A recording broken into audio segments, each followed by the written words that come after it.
Julius Caesar, a name that echoes through history, conjuring images of ambition, brilliance, and ultimate power. But was Caesar truly the power-hungry dictator history books often portray? Or was his rise to power a reflection of something deeper, a Roman society desperate for change? Today, let's unravel whether Caesar seized power or if it was handed to him by a populace longing for reform. Roman politics is often romanticized as a democratic system where citizens had a voice. In reality, it was an oligarchy dominated by a wealthy elite in the Senate, serving their own interests while neglecting the majority.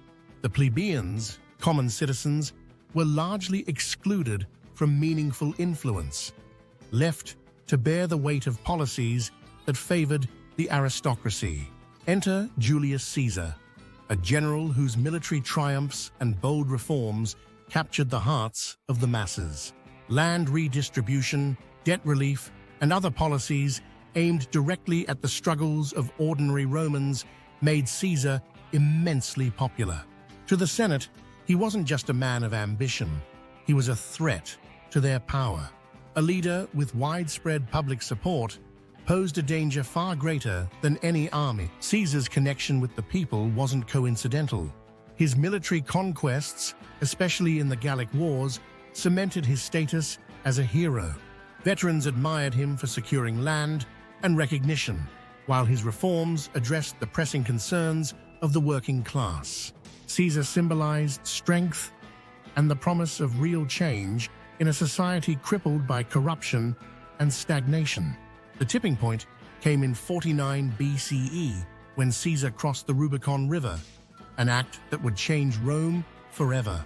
Far from the image of a power-hungry usurper, Caesar marched with the backing of loyal legions and widespread public support. His rise was not a coup.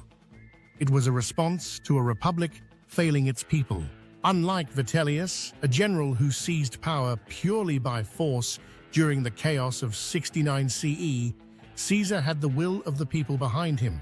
Vitellius's story serves as a stark contrast. Without popular support, Vitellius ruled through greed and incompetence, a textbook example of a power grab devoid of public backing. Caesar's ascent, on the other hand, was far more nuanced. He stepped into a vacuum left by a broken republic, challenging a Senate that clung to its privileges while neglecting its responsibilities. The Senate branded Caesar a dictator, but their accusations stemmed more from fear of losing power than concern for democracy. For years, the Senate prioritized aristocratic interests, leaving the broader population disenfranchised. When Caesar enacted reforms addressing land ownership, debt, and veteran welfare, he became an agent of the change people had long sought. The Senate's resistance was less about principle and more about preserving their own influence. This raises an intriguing question. Can a leader be accused of seizing power if the people wanted him to lead? Caesar's march on Rome, often seen as an act of aggression, was the culmination of years of public support for his vision of reform. His leadership filled a void left by the Senate's failure to serve the people. To label him merely as a power grabber dismisses the complexity of his rise. Julius Caesar wasn't just a military leader, he was a reflection of his time, a product of a system that had failed to adapt. While some may argue his actions were self-serving, his popularity stemmed from his ability to address systemic inequalities. Unlike Vitellius, who ruled without regard for public support, Caesar's power came from the very people the Republic had ignored for too long. So how should we remember Julius Caesar? Was he a reformer or a usurper? Perhaps both. His story is not one of simple ambition, but of a man who rose to power because the people demanded change. His reforms sought to address inequalities, and his leadership, controversial as it was, challenged a Senate unwilling to evolve. Unlike Vitellius, Caesar's legacy endures because he represented the will of the people in a system that had abandoned them.